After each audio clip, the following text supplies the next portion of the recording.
do this for my culture, to let y'all know what a nigga look like in a bulletproof Rover. Today's the day. Today's the motherfucking day. Editor, sound the album of the year alarm, please.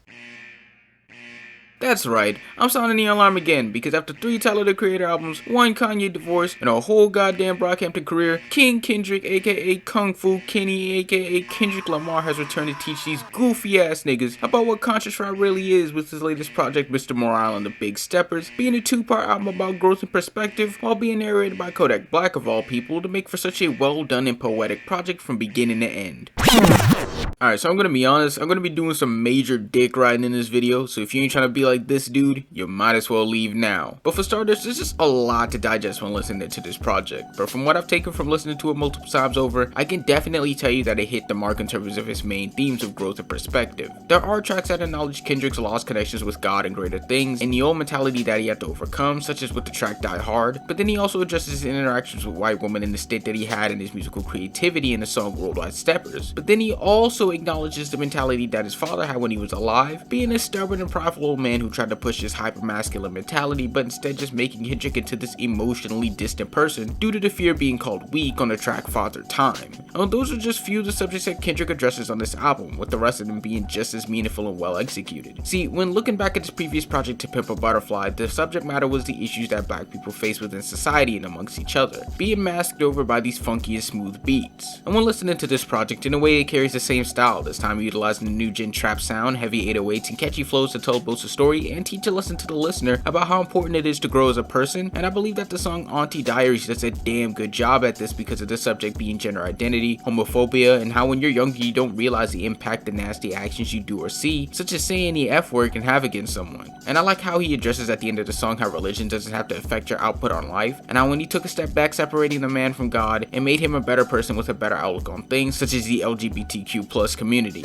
And as a person who holds subjects like this on a high standard, I believe that the storytelling in this song with him addressing the relations, duality, and hypocrisy between the LGBTQ plus community and the black diaspora is highly appreciated and usually something that you don't ever hear from artists of his caliber. Another song I would like to acknowledge is Mother I Sober, which definitely takes a very serious tone and subject that really hits on a personal level for Kendrick, talking about predatory behavior and the sexual abuse that young black people suffer from that turns them into who they are, claiming that rappers use tattoos to cover up a cursed past. He talks about being amongst different women to try and reclaim that manhood which was lost at such a young age, but all that does is make him more broken as a person, and how since he was so young no one wanted to listen to him when he was telling the truth. And I feel like this is another subject that can be really heavy for black families, knowing that older generations were this way, although they try to cover it up now with this false forgive and forget mentality. But as for the production, it was definitely very crisp and well mixed, with a mix of very interesting beats, hype beats, and very dramatic and somber beats that all help put this album together wonderfully. I think the track Worldwide Steppers were probably the most interesting of the bunch, using this distorted loop to make for this really spoken word track that at first I was turned from until I went through it again and it really started to click with me. But I do have to acknowledge the Baby Keem and Pharrell production on this project with the tracks Savior and Mr. Morale being some of my favorite tracks off this album, with Savior sampling River Tiber, while Mr. Morale takes his fast-paced heavy bass sound that Kendrick absolutely killed it on. And let's not forget the tap dancing that happens in the background as well, with it even being acknowledged on the track We Cry Together by saying not to tap dance around the conversation, which was being addressed throughout the song. And then there's the features that also hit a high note as well, with everybody being an MVP in this project, especially Kodak and Baby Keem, with Kodak narrating, having an interlude, and featuring alongside Kendrick on this project. And I know that I usually shit on Kodak for how weak he can be on other people's stuff, but I cannot sit here and deny that he didn't really knock it out of the park for what he was given. Just take the rich interlude, taking a spoken word about the glorification of gang mentality, but then telling the reality of how it is to be a part of that life, while also even acknowledging how he'd even get a feature with an artist as prolific as Kendrick Lamar, which I thought was very mature and self-aware for Kodak. But then you have Baby Keem completely dominating on the Savior interlude, going more into his past and about his relations with his mother and the people who doubted him and how he's the only one laughing now. His flow and lyricism is all really impressive and I really appreciated it a lot on his own project Melodic Blue, but just hearing it now really sets in the stone about how much potential Baby Keem has within the industry. But overall, at first this project was very shaky for me, being a hit or miss for some of these tracks, but as I listened more and more and started to understand things a little bit bit more. It all really came together to make for such a wonderful album. If I'm being honest, I was a little bit iffy with how Kendrick's previous project Damn went, so I wasn't sure how he was going to be able to bounce back, but it's like he had to prove that he hasn't lost his step with this project, really solidifying himself as the conscious rapper. So to put this on a scale, I'm giving us a solid 9 out of 10. Although this isn't Kendrick's best work in my opinion, it still holds its weight for the 5 years we had to wait for it. But how do you guys feel about Kendrick's latest album? What would you rate it?